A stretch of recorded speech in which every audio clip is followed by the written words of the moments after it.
Dua të përshëndes dhe Ron Kastratin, psikologun i cili tashmë është bashkuar me neve në këtë bisedë. Përshëndetje Ron.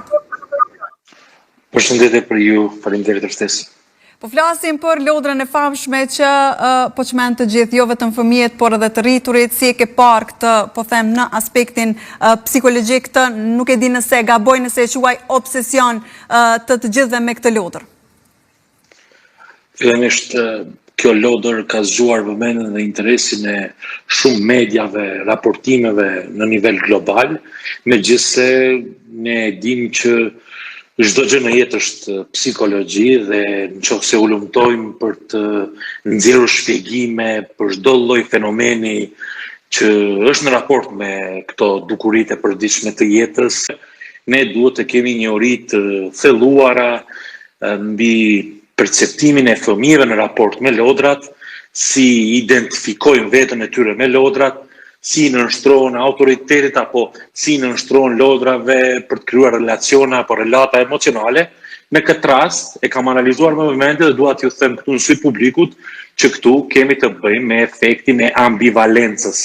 Që ta themi shqip për teleshikuesit tuaj, kjo do thotë që kjo lodër shkakton tek fëmijët ndjenjen apo ndjenja të përzira, frikë, dashuri, frikë, ose frikë, trishtim, por edhe ndjenjë butësie, dhe çfarë ndodh me fëmijën në këtë rast?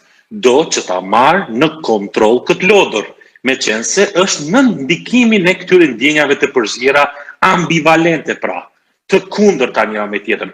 Dhe fëmiu për ta kontrolluar këtë ndjenjë brenda tij, çfarë bën? Identifikohet me lodrën dhe do ta marrë afër vetës, ta zbus atë, ne i themi kontroll simbolik, ta kontrolloj atë në mënyrë që ajo pamje misterioze e lodrës, pra me sy pikëllues apo sy dëmshurie, e me dhëmb, e me gojë të ashpër, agresive, po blendi këtu kemi ndjenja të përzira, është ambivalente se po t'ishte lodra, vetëm me sy të dhëmshur, e me gojë të dhëmshur, pra, të njëjtë, atëherë nuk do të ngjallte tek fëmijët efektin ambivalencës. Unë po flas për efektin ambivalent. Kur kemi ndjenja të përzira, atëherë fëmiu identifikohet me lodrë, madje projekton emocionet e tija tek lodra dhe ushtron kontroll mbi të, apo pretendon të ushtrojë kontroll mbi të. Ju that obsesion, jo, nuk i themi ne obsesion. Fiksim tek lodra, për të qenë sa më afër ti, të zbus ndjenjat kontradiktore që fëmiu ndjen me lodrën, sepse kur e sheh në atë pamje, kërkon që lodrën ta zbus, po flas simbolikisht, me mendjen e një fëmiu, duke analizuar në aspektin psikologjik, meqense i takoj rrymës psikanalitike, sepse ka mjemori shpjegimesh edhe sociologjike, pra konformimi me turmën, nëse të gjithë e blen, ta marrim edhe ne. Ta kemi edhe ne për fëmijët tanë, por prindrit gabojnë një gjë, dhe dua ta këshilloj këtu nga studio juaj. Prindrit duhet domosdoshmë, jo t'ja heqin lodrën fëmijut, por përmes lodrës të komunikojnë me fëmijun dhe ta kuptojnë në thelb çfarë i bën ata të afrohen me lodrë dhe ta kenë në duart e tyre. Ndërkohë, Ron, e përmende qysh në fillim se dhe bëri thirrje prindërve që të mos i blejnë këto lodra, megjithatë të tilla raste kemi pasur edhe më herët me lodrën Huggy Wuggy, Kisimisi, që ka qenë më herët që po ashtu ka pasur një pamje po ashtu të ngjashme me disa dhëm të frikshëm, megjithatë po tentohet gjithmonë që t'u jepet një prapavi negative këtyre lodrave dhe a ndihen fëmijët të përjashtuar nëse nuk e kanë një lodër të tillë, që ta përmbledhim shkurt pasi dhe jemi në fund të kësaj interviste.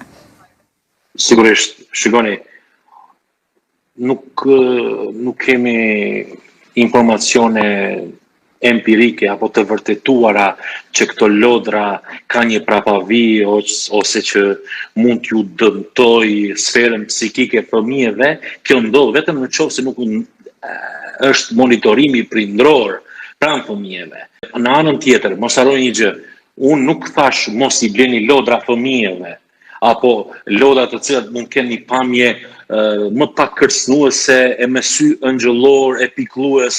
Shikoni, ku përmenda efektin ambivalencës, fëmijët me këtë lodër nuk lidhen drejt për drejt me lodrën, por me ndjenjën që i bën lodra të ndihen. Këtu qëndron thelbi.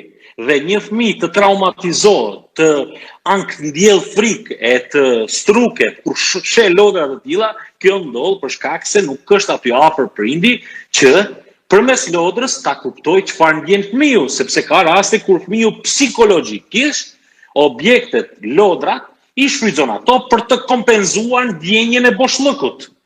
Vetmis apo atashimit prindror dhe t'i vën fajin vetëm prindërve apo atyre që prodhojnë lodra e të përpiqemi ta gjejmë fajin se kush është mollë sheri, kjo nuk tregon rezultat. Ajo çka duhet ne të bëjmë është që të ndërtojmë relata apo relacione të shëndosha, atashimi me fëmijët edhe kur ka lodra të tilla.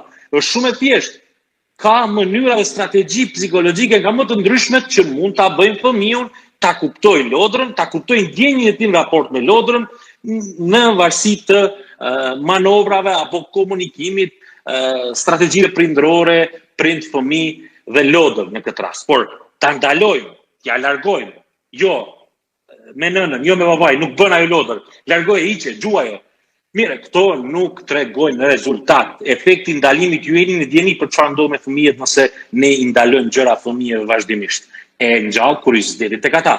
Janë edhe një muri shpjegimesh, por ju thash edhe një herë, efekti ambivalencës, pra ndjenjave të përzjera në këtë situatë me lodrën labububu i bën fëmijët çfarë ta kontrollojnë atë, pse ajo po hesht, t'i afrohem, çfarë po ndjen ato momente, pra fëmiu krijon një komunikim me veten, me relacion me lodrën. Dhe të gjitha këto janë shpjegime psikologjike të evidentuara në sferën shkencore. Shpjegime këto për cilat ne të falenderojmë shumë rënd, cilat i ndove me gjithë shikuesit e TV1, me gjithë shikuesit e programit Mesditës. Faleminderit shumë edhe një herë për kohën.